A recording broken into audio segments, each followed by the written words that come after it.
Good news and bad news, mga kababayan tayo. Kasi ganyan naman talaga po sa ating mundo. May mabuti, may masama. O, dito tayo sa good news. Ito yung magandang balita. Sabi rito, Google Philippines sees amazing growth in the Philippine economy under PBBM administration. O, diba? Napakaganda po yung mga nangyayari ngayon, no? Sabi nila, mga kababayan, our reports reflect a lot of what you mentioned about the growth potential in the amazing growth that we have seen in the Philippines. Nagpapagang mga balita at pagtalakay sa mga isyu na lipunan. Bulsa, opinyon, banat at paglalantad sa katotohanan. Bulsa, what you see is what you get. You decide. Po ni Google Philippines Country Manager Jackie Wang sa nangyari pong World Economic Forum na ginanap dito po sa ating bansa. Since 2023, the Philippines digital economy is as big as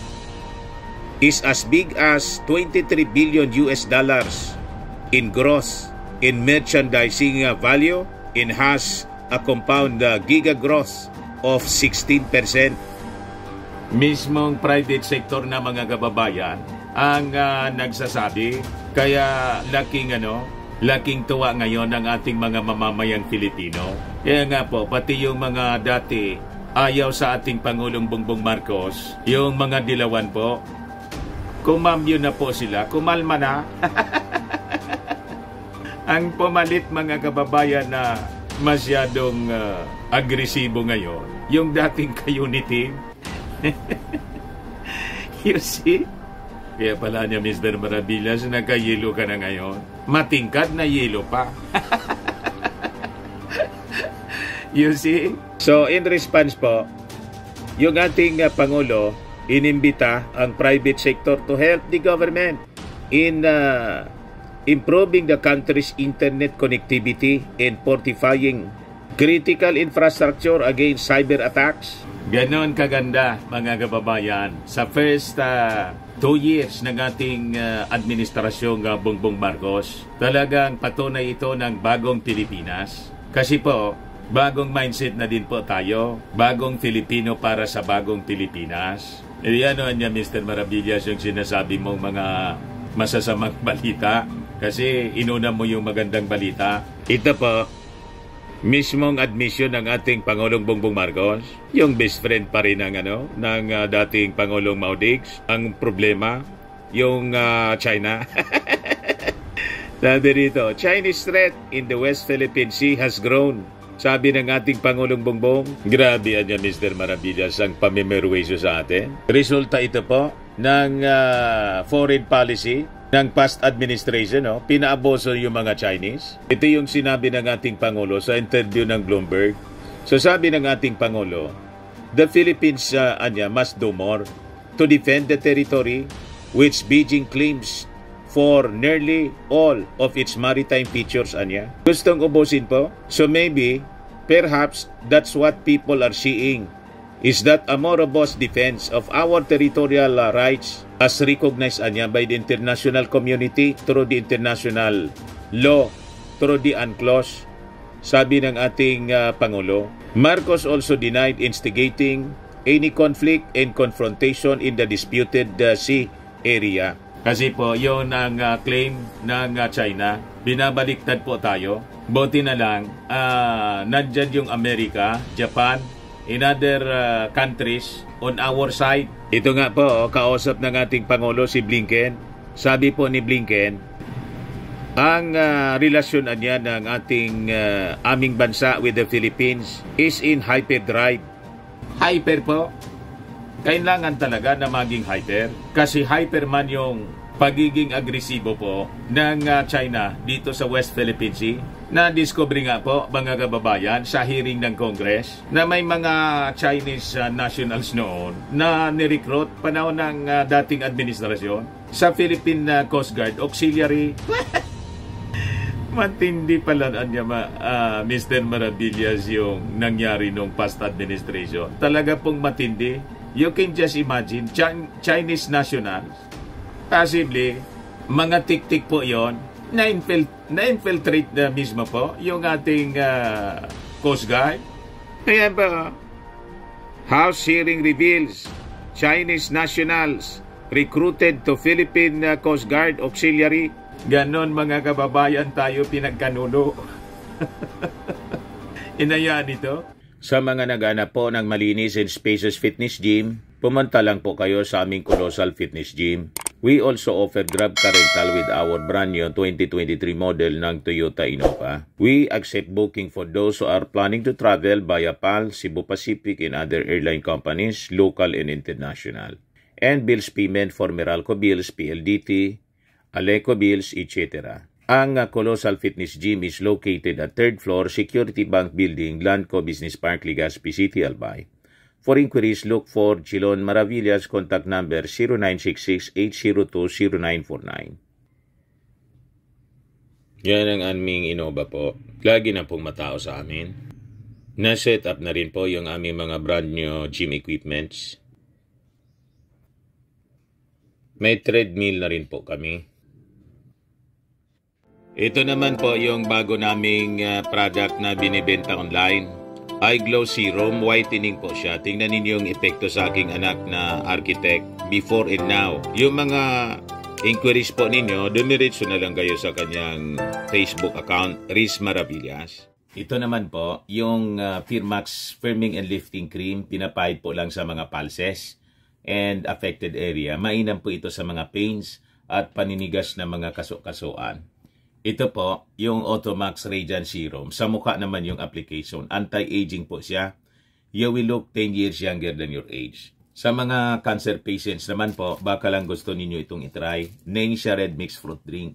Hindi man po siya gamot, food supplement siya. Kaya lang, gawa siya mga kababayan sa goji berry. Yung goji berry, may anti-cancer properties. O ngayon, yung mga inquiries ninyo, dumiretso na lang kayo sa aming messenger sa Facebook para masagot namin agad. Ayos pa? Ayos na niya, Mr. Maravillas. Ng past administration po? And sabi dito po, sa balita na released by Inquirer, the Philippine Coast Guard previously recruited Chinese nationals as auxiliary members of the agency but they have since been delisted. Tinanggal na po kasi pumasok na yung bagong administrasyon, nagkabukingan na po. Kung paano tayo, mga kababayan, ini-infiltrate dito ng kapitbahay natin na ang intensyon, kamkamin yung ating territory po at natutulog lang. Na nakamoskitero po. Hindi man niya, Mr. Maravillas. Gising na gising. Dilat na dilat po. Dilat na dilat. Gusto nga hindi man tinatago. Gustong ipamigay. Siya mismo nag-order, huwag kayong pupunta dyan. Marami ang utang na loob ko dyan. Malaki. Personal, yung utang na loob po. Yan ang nireveal po ni dating Senior Associate Justice ng Supreme Court, Justice Carpio. So this was revealed by PCG Commandant Admiral Ronnie Hill Gavan. Yan ba? Before the House Committee on Transportation sa hearing on Wednesday, after Surigao del Norte Representative Ace Barbers asked him about the recruitment issue which was raised by Senator Francis Tolentino last year. Naalala ko po ito, yung hearing po sa Senado na pinamumunuan yata yon ni Jingo Estrada. Doon ito mga kababayan na nadiskubre.